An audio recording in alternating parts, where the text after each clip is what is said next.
বঙ্গ বিজেপির SP house ঘেরাও কর্মসূচিকে কেন্দ্র করে সোমবার রণক্ষেত্র হয়ে উঠল ব্যারাকপুরের চিড়িয়ামোড় এলাকা। সোমবার ছিল বঙ্গ বিজেপির এসপি হাউস ঘেরাও কর্মসূচি।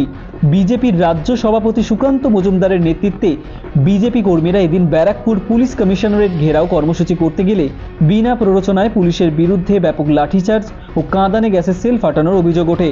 ঘটনার আকস্মিকতায় বহু বিজেপি কর্মী এমনকি মহিলা কর্মীরাও আক্রান্ত হন।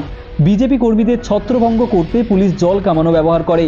এই ঘটনাকে কেন্দ্র করে পরিস্থিতি জটিল হয়ে ওঠে এলাকায়। স্থানীয় ব্যবসায়ী দোকানপাট বন্ধ করে দেন, মানুষ এদিক ওদিক ছুটতে শুরু করেন। পুলিশের লাঠির ঘায়ে বেশ কয়েকজন বিজেপি মহিলা কর্মীও আহত হয়েছেন। তাদের ইতিমধ্যেই নিকটবর্তী হাসপাতালে নিয়ে যাওয়া হয়েছে। ঘটনাস্থলে দাঁড়িয়ে বিজেপির রাজ্য সভাপতি সুকান্ত মজুমদার অভিযোগ করেন, যেভাবে অন্যায়ভাবে পুলিশ মহিলা বিজেপি কর্মীদের লাঠিচার্জ করেছে, এই ঘটনার বিরুদ্ধে বিজেপি আদালতে এবং জাতীয় মহিলা কমিশনের শরণাপন্ন হবে। এদিনের এই সংঘর্ষে দরুন ব্যারাকপুরের চিড়িয়ামোড় সহ বিস্তীর্ণ এলাকায় যান চলাচল বেশ কিছুক্ষণ বন্ধ হয়ে যায়। বিজেপির মহিলা কর্মীরা অভিযোগ করেন, তাদেরকে পুলিশেরা বেধড়ক মারধর করেছেন, মহিলা পুলিশ ছিল না। পরিস্থিতি অশান্ত পরিস্থিতি তৈরি করছে, পুলিশ নিজেরা অশান্তি তৈরি করার চেষ্টা করছে। দেখো শান্ত হয়ে গেছে, তাও পুলিশ তাও টেনে হিসেবে জোর করে। পুলিশের এরকম ভূমিকা কি বলবো? পুলিশ একদম তৃণমূলের দলদাসে পরিণত হয়েছে। পুলিশ লাঠিচার্জ করছে।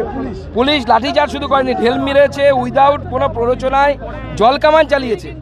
এত বড় নেতৃত্ব আছে, টিয়ার গ্যাস চালিয়েছে। একবার পুলিশ কথা বলতে আসবে না যে আমি আপনার সাথে কথা বলতে চাই, আপনি প্রতিবেদন নিতে চাই? আপনি একজন রাজ্য নেতৃত্ব সর্ব বিজেপির এই রাজ্যে, সেখানে এরকম ঘটনা ঘটনা কি করবে? পরিষ্কার বোঝা যাচ্ছে যে এই পুলিশ নিরপেক্ষভাবে ভোট করাতে পারবে না।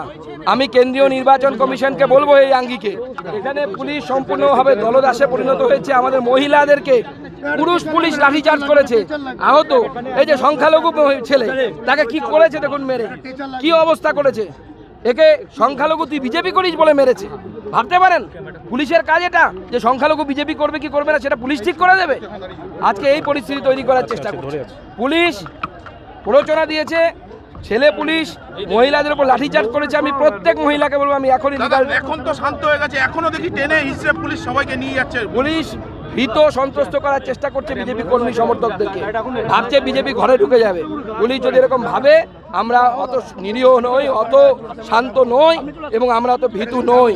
লড়াই হবে, চোখে চোখ রেখে লড়াই হবে। এই পুলিশকে কোর্টে নিয়ে গিয়ে শেখাবো উচিত শিক্ষা। Bureau report, AVN Bangla.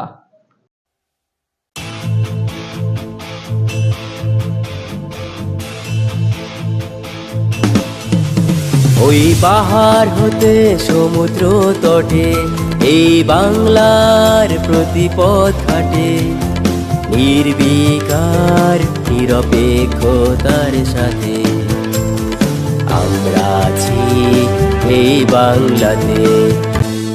AVN, রং ছাড়াই রঙিন।